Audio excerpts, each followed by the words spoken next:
एक बातमी पण येते विरोधी पक्षनेते पदासाठी भाजपने गुगली टाकली आणि त्यामध्ये विधान परिषदेसाठी अनिल परब साठी विजय वडेट्टीवारांचं नाव आहे. आपण असं नुकत्याच झालेल्या नगरपालिका नगर परिषदेच्या निवडणुका बघितल्या की महाराष्ट्राच्या संपूर्ण इतिहासामध्ये ह्या स्थानिक स्वराज्य संस्थांच्या निवडणुकींना एवढ्या मोठ्या प्रमाणामध्ये पैसा हा कधी वाटला गेला नव्हता. सत्ताधारी पक्षाच्याच लोकांनी सत्ताधारी पक्षाच्याच एकमेका पक्षाच्या नेत्यांच्याकडे कसे पैसे आले होते त्याचं संपूर्ण महाराष्ट्रामध्ये त्यांनी व्हिडिओ दर्शन केलं. आपण पाहिलं असेल की एक मंत्री कॉटवर हातामध्ये शिगाड घेऊन बसलेत, टॉवेलवर आहेत, बाजूला बॅगा उघड्या पडल्यात त्याही आपण बघितल्या. काही मंत्री हेलिकॉप्टरमधून पैशाच्या बॅगा ढकलत नेत आहेत पण कपड्याच्या बॅगा होत्या असं सांगितलं तेही आपण बघितलं. आणि आता सत्ताधारी पक्षातलेच एक आमदार त्या ठिकाणी व्हिडिओ गेममध्ये पैशाचे बॅगाच्या बॅगा आणि नोटाच्या नोटा तिथे ठेवून ते खेळताना दिसत आहेत. याचा अर्थ की महाराष्ट्रामध्ये 2 नंबरचा पैसा किती आलाय सत्ताधारी पक्षांच्याकडे. मला देशाच्या पंतप्रधानांना एक विनंती वजा प्रश्न विचारायचा आहे की आपण नोटाबंदीचा निर्णय घेतला, आपण संपूर्णपणे त्या ठिकाणी डिजिटल करन्सी वापरामध्ये आणली, आता कॅशलेस देश करायचा, कुठलाही व्यवहार कॅशनी करायचा नाही आणि तुमच्या सत्ताधारी पक्षाच्या लोकांच्याकडे एवढी मोठ्या प्रमाणामध्ये कॅश येते कुठून? काला धन. हा काला धन बाहेर काढण्याकरता म्हणून तुम्ही नोटाबंदी केल्यात, डिमोनायझेशन केलं त्यावेळेला. मग ह्या नोटा आल्या कुठून याचं उत्तर आता देशाच्या प्रमुखांनी देण्याची गरज आहे. केवळ राज्याच्या नाही तर देशाच्या प्रमुखांनी देण्याची गरज आहे की ह्या एवढ्या नोटा वारेमाप येतात कुठून.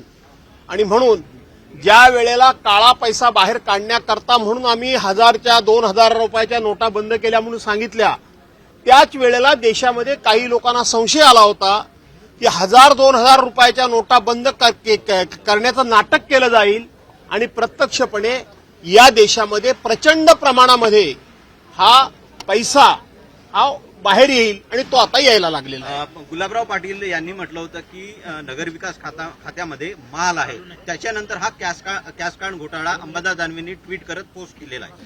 असं आहे की ते काय बोलतात काय नाही बोलतात याच्यामध्ये त्यांना कुठल्याही प्रकारचा विधिनिषेध राहिलेला नाही, कोणाची भीती राहिलेली नाही.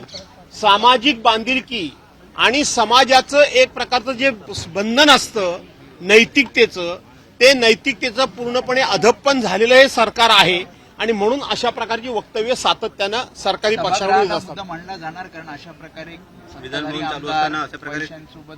त्याचा व्हिडिओ समोर येतो. आमदार अशा प्रकारचा सभागृहामध्ये विषय मांडण्यापूर्वी राज्याच्या मुख्यमंत्र्यांनी त्यांना क्लीन चिट दिलेली आहे की नाही माहिती घेतलीत का?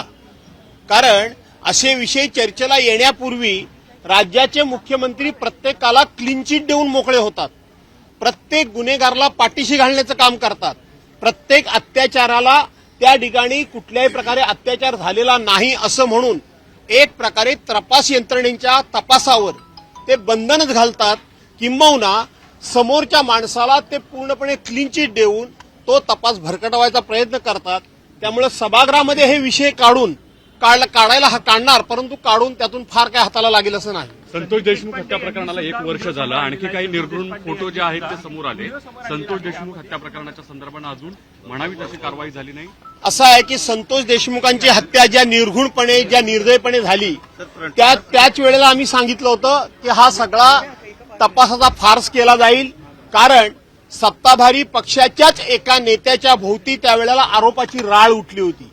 सत्ताधारी पक्षातल्याच मंत्र्याला याच प्रकरणामध्ये एकदा राजीनामा द्यावा लागला होता आणि ज्या वेळेला सत्ताधारी पक्षाच्या मंत्र्यांना राजीनामा देऊन त्यांच्या भोवती संशयाचं धुकं आणि संशय निर्माण झाला होता, त्याच दिवशी संतोष देशमुखांना न्याय मिळणार नाही, नैसर्गिक न्याय होणार नाही, सत्तेच्या दबावाखाली जे खुनी आहेत ते सुटतील हे आम्ही तेव्हाच सांगितलं होतं. आणि म्हणून अजून कृष्णा आंधळे नावाचा आरोपी सुद्धा सापडलेला नाही.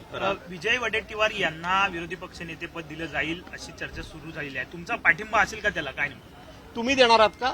तुमच्या हातात आहे का? चर्चा आहे. नाही, मी तुमच्या हातात असेल तर मी ते असेल तर सांगा. रोज नव्या बातम्या धन्यवाद. चलो. रोज नव्या बातम्या येत आहेत अशा.